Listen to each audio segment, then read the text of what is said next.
Hola, ¿qué tal?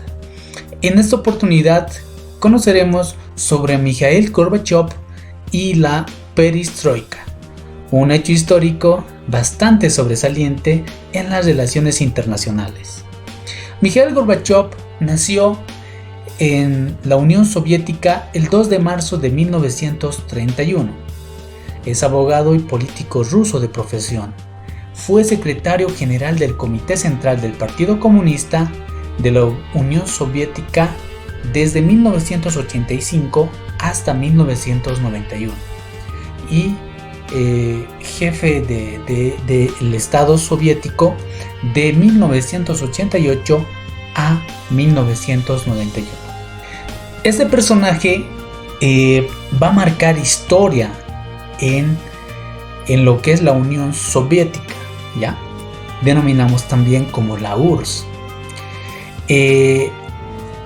Viendo que el sistema socialista mostraba una evolución desfavorable, decide realizar reformas radicales, a la cual va a dar lugar a la palabra perestroika, la cual significa reestructuración, en la que se quería hacer énfasis en la esfera económica, pero más adelante ya se va introduciendo en casi en todos los aspectos de la cultura soviética. Fue un proceso que forma parte de las reformas implementadas en la URSS por Mikhail Gorbachev para movilizar la economía y acelerar el tránsito de la Unión de Repúblicas Socialistas Soviéticas hacia la democracia y las economías de libre mercado.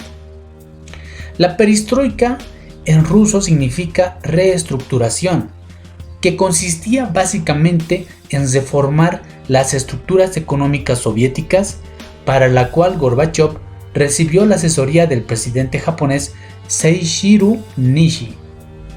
La perestroika buscaba abrir la posibilidad a empresarios sin atentar contra el sistema socialista, pero sí reformando y democratizando algunos procesos. Pero ¿cuáles fueron las consecuencias de esta decisión? Una fue el colapso final del sistema socialista en la URSS, el fin de su gobierno y la desintegración, imagínense, de la URSS en repúblicas independientes. En 1985,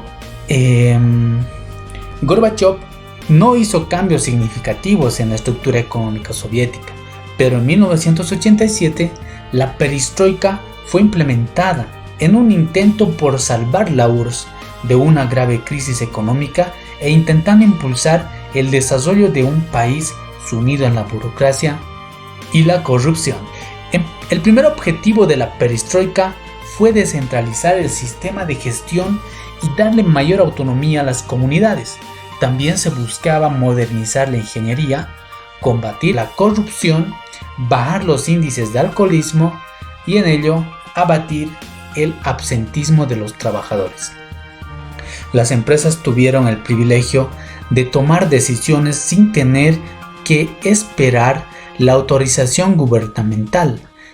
También se permitió con la asesoría del Estado.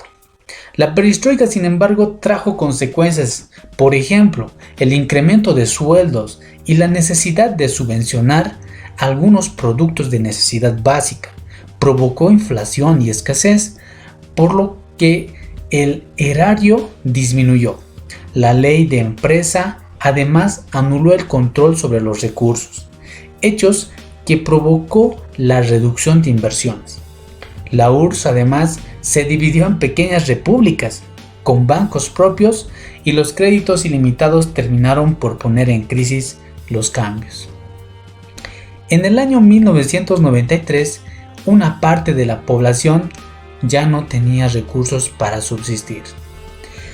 Es entonces que nace una nueva palabra para poder identificar este hecho histórico, la cual es glasnost. Junto con la perestroika se implementó glasnost.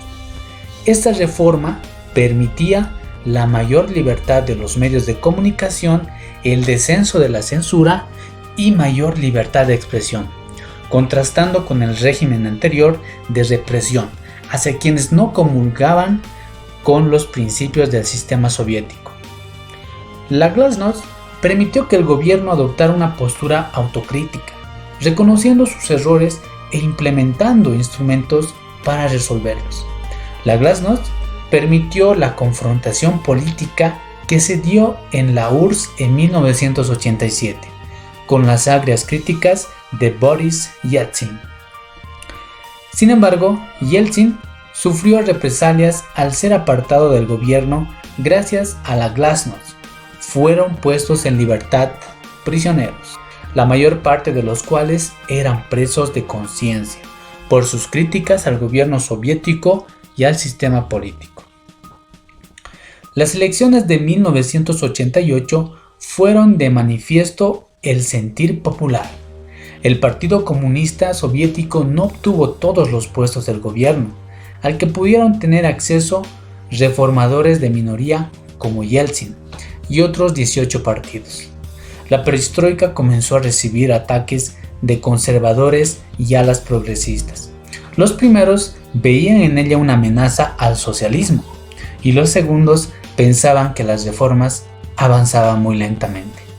En 1991, tras el fallido golpe de Estado por parte de los conservadores comunistas, Gorbachov dimitió y varias repúblicas soviéticas declararon su independencia, disolviéndose así la URSS en ese mismo año, abandonando también el modelo económico marxista-socialista que había imperado por casi un siglo. En el siguiente cuadro podemos apreciar los aspectos, objetivos, acciones y logros de la perestroika de Glasnost. Podemos también entender que este periodo fue una etapa de reinvención de la Unión Soviética, cuyo modelo económico-político estaba en decadencia. Muchas gracias por la atención. Saludos.